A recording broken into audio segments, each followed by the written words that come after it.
साथियों, आज हमारे साथ मुख्य इस चर्चा में आदरणीय पटवारी जी हैं, चौहान जी, और हमारे साथ जिला डिंडौरी के भारतीय किसान संघ के जिला अध्यक्ष बिहारी लाल साहू जी हैं। आज का जो मुख्य चर्चा है भू अभिलेख के संबंध में है। भू अभिलेख किसानों के लिए कितना हितकारी है और यह कैसे काम करता है, इस संबंध में हमें जानकारी लेंगे श्री चौहान जी। नमस्कार मित्रों।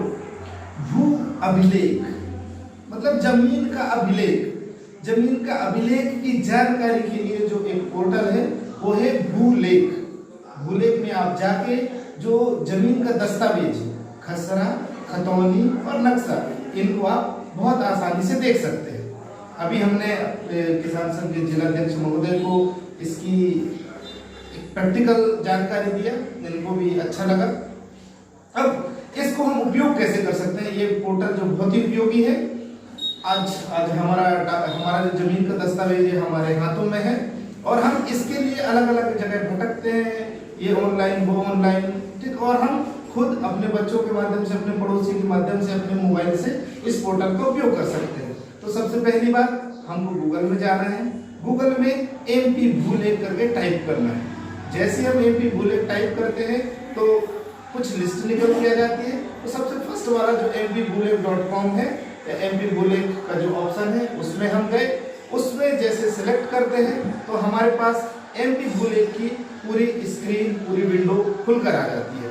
उस विंडो में हम सबसे फर्स्ट का जो ऑप्शन, वो जो 3 बिंदु रहेंगे, जो मेन ऑप्शन है, वहां पर जाएंगे। वहां पर सर्च ऑप्शन लिखा रहता है। जैसे हम उस 3 बिंदु को क्लिक करेंगे तो हमारे पास आ जाएगा सर्च का ऑप्शन।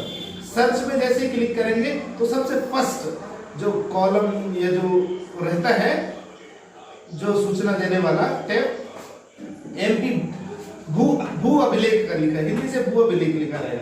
जैसे हम भू अभिलेख को क्लिक करते हैं तो हमारे सामने क्या है, जिला की जानकारी मांगने को आता है, तहसील की जानकारी मांगने को आता है और ग्राम, ठीक। अंग्रेजी हिंदी में से हम हिंदी सेलेक्ट कर लेंगे। तो इसके बाद जिला, तहसील, ग्राम सेलेक्ट किए। जैसे हम ये तीनों को सेलेक्ट करते हैं तो हमारे सामने फिर 3 ऑप्शन खुलते हैं। वो ऑप्शन में सबसे पहला रहता है कि खाता के अनुसार जानकारी देखें, नाम के अनुसार जानकारी देखें, फिर खसरा के अनुसार, फिर खाता के अनुसार।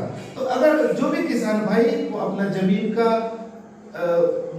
नंबर नहीं पता है तो हम नाम अनुसार, ठीक, जैसे हम नाम अनुसार को क्लिक करते हैं तो हमारे सामने उस गांव की, जिस गांव में हम ढूंढना चाहते हैं, पूरे कृषकों का नाम एक लिस्ट आ जाता है। उस लिस्ट में हम काखा से अपन ने नाम सेलेक्ट कर लिया, ठीक, नाम सेलेक्ट किया। नाम सेलेक्ट करने के बाद उसमें नेक्स्ट ऑप्शन में जाते हैं। नेक्स्ट ऑप्शन में जैसे ही गए हम तो फिर नेक्स्ट ऑप्शन में जाने के बाद कैप्चा डालते हैं। कैप्चा जो 4 अंक का कोड है, कैप्चा डालने के बाद फिर जैसे आगे बढ़ते हैं तो हमारे पास एक नई विंडो आ जाती है। उस विंडो के सबसे ऊपर लिखा रहता है खतौनी। खतौनी को क्लिक करेंगे तो आपकी एक गांव में जितनी जमीन है, 4 जमीन है, तो चारों नंबर एक साथ आ जाएंगे खतौनी में। उसके बाद फर्स्ट ऑप्शन रहता है विवरण देखें, ठीक, जमीन का विवरण देखें। उसको क्लिक करते हैं तो फिर एक पट्टी सी आती है लिखा हुआ, उसमें राइट साइड में आप देखेंगे कि खसरा नक्शा लिखा रहता है। तो खसरा में जैसे आप, खसरा के नीचे एक आंख बनी हुई होती, उसको क्लिक करेंगे तो आपका उस जमीन के जो जमीन का नंबर है, उसमें जो भी विवरण है, जितने लोगों का नाम है, वो निकल के आ जाता है। इसी तरीके से उसके बाजू में जो एक ऑप्शन है नक्शा, नक्शा के नीचे जो आंख का चिन्ह बना रहता है, उसको जैसे आप प्रेस करेंगे तो आपके सामने नक्शा निकल के आ जाएगा।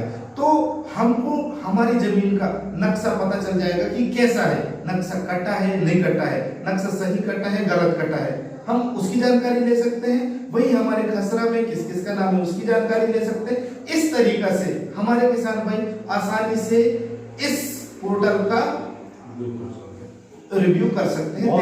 आपने बहुत अच्छी जानकारी दी है कि किसान भाई किस तरीके से MP भूलेख का उपयोग कर सकते हैं और आसानी से खसरा, नक्शा, खतौनी जानकारी ले सकते हैं, निकाल सकते हैं। तो यह बहुत ही आसान तरीका है। अपने मोबाइल, अपने हाथ से, अपने मोबाइल के माध्यम से आप अपने भू अभिलेख के बारे में जानकारी ले सकते हैं।